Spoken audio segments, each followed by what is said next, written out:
Hey, this is Bridget, and you're watching Video Outhouse, and I feel sorry for you.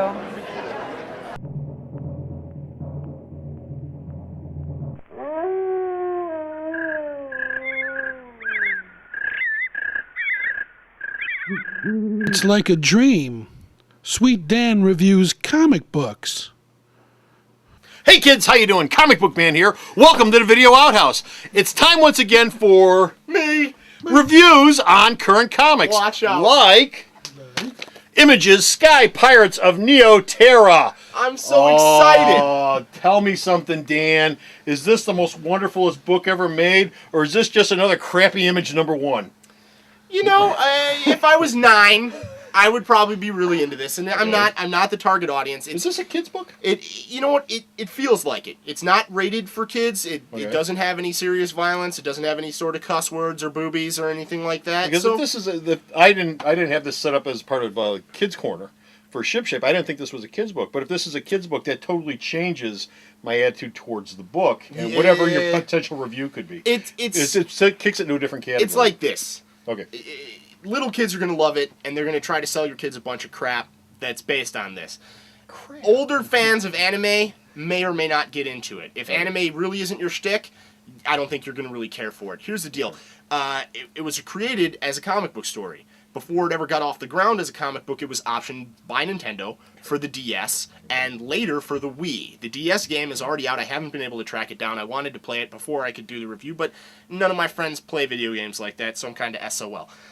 You're reading, you get into it, there's big monster werewolves fighting little kids, you really don't understand what's going on, and they jump from that pretty quick into a big sky race, because they're on a planet called Neoterra, and everybody flies these fancy hoverboards called sky gliders around to try to face the Sky Pirate in the Great Race. And in addition to it being shit, it's really colorful. It's right there for it's for kids. Honestly, when I read it, I approached it as a kid's book, and therefore I'm not totally disappointed. I think if this book was out when I was a kid, I probably would have been all over it, begging my parents to buy me crap that I really didn't need. And ultimately, that's so what it exists to sell stuff. I truly, wholeheartedly believe you'll see a cartoon, and then you'll see lunchboxes and toys and all sorts of other crap that whatever. So this is a collectible. Get in on the ground floor now. Get in on it fast, guys. Now. The artist, Camilla D'Erico, doesn't sound like a Japanese name to me, so I'm going to assume she has some sort of European influence in her art, which you see a little European influence in the art. You see a little manga influence in the art. The colors are spectacular. I really liked it. It's more of a sketchy style at parts. She defies description. I mean, it's almost like the art you see in the Marvel Soleil title Sky Doll. Okay. You know what I mean? A little bit like that, a little bit more animation-esque. Well, that's French, the Soleil right. stuff. That's French. European influence and stuff like that. The story is a little incoherent, but it's designed for people with smaller attention spans. So I don't really know if, again, I was meant to get it. But it bounces what'd around. You say? Exactly. See, he'll love it. It what'd bounces. You say? See, you're right there. You're keeping pace with what they want you to be doing. Can I get this now? You can totally go buy that. Can I get this now? Right here. And then go buy the video game, and then go buy the other video game, and then watch the cartoon show. That's inevitable. What'd you say? So if you have a 9-year-old and you feed them Ritalin every morning, put this in front of them, and they'll be all right. You know what I mean?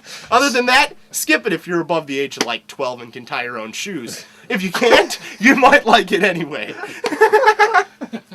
So, that's a qualified thumbs up coming from Dan. Comics don't get any better. Yeah, don't get any better. Remember, kids, wear your helmet. No, I'm not riding it. These guys created a universe, and it's impressive. And you know what? For what it is, kids flying around on hoverboards.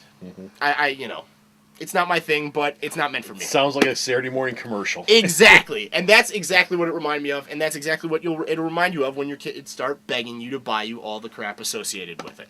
So, this sounds like a kid's book, which means you might want to check it out for your kids. Otherwise, like Dan said, if you're of a certain age, you might want to just keep going with it. Unless you can't tie your own shoes. So, you'll be all right. That's it. We're done. We're out of here. I'm going. Stop over the store's website, www.myalternatereality.com. You can read all of Dan's reviews on there. And until next time, this is Comic Book Man and Sweet Dan saying, I'm going to Neoterra. Bye!